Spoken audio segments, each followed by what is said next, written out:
Okay, last video talking about information literacy.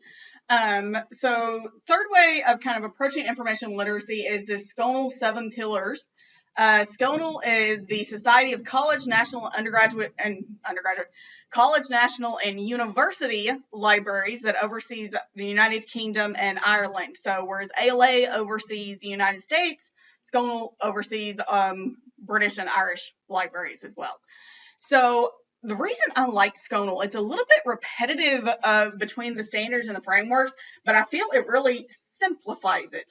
I'm sure you noticed the document I gave you was much more to the point and easier to read, and so they really kind of get rid of a lot of the fluff and focus in on what are these pillars, what are these main things an information literate person can do. And so, like I said, repetitive, you're able to identify a need for information. Scope, you can assess your current knowledge and see what information do you need to know. Plan, so you know how to go find the information. You can gather it, you can actually go find the information. Evaluate, you're evaluating for credibility and accuracy and appropriateness.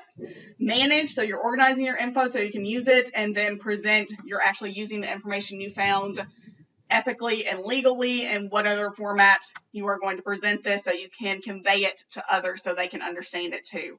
So really simple to the point ways. Two of them that do kind of stand out, you don't really talk about much between the standards and the frameworks, is the plan. So you're constructing strategies for locating information and data. We're going to talk about the practicalities of that quite a bit, of knowing where it is you're going to go look, how do you actually go search. There are things beyond just typing words into Google for search strategies. And then manage is a really important one that I think gets skipped over quite a bit. Good metaphor I like to think of managing your research is kind of like professional chefs who work for a living making food for people, that they do all of their prep work before they actually go to cook. So they have all of their vegetables chopped, all of their meat ready to go, all of the spices laid out. So when they start cooking, everything is ready to go and they're ready to make this dish. That's why you have a lot of professional kitchens and everything. They get in early to do all the chopping and the prep work all early in the day. How this kind of works for academic research is keeping up with what it is you're looking for, what information you found, and how you found that info. Officially, this would be called a research log. Some of your professors may require you to do this for their classes. We're going to talk a little bit about it in your final project, that you kind of have to explain to me how you found information. It's a good way to keep up with what you've done, what you found, and then able to recreate that steps in case you need to go back and plan for this again. And this is something I think a lot of students, and it was something I know I didn't really look at when I was an undergraduate and looking at these things. And I'm just like, went a little bit by the seat of my pants and went and found the information and put it into the paper, and I was done.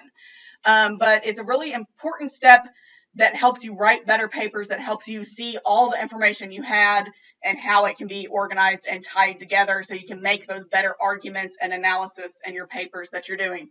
It's also a good way to, if you need help, the first thing a librarian is going to ask you, if you're coming to me saying, I need help finding information on this topic, I'm stuck, I don't know what to do. First thing I'm going to ask you is, what have you already done? And so being able to tell me how you got to the information or what searches you were doing is really kind of an important part of that step. But 7 pillars, really simplified way of looking at this. So you have the 3 ways of approaching information literacy. I think reality is a combination of all 3 of them, and definitely how we're going to be teaching this class is a combination of all 3 of them. But take a look at the discussion board and talk to me about how information literacy in your life.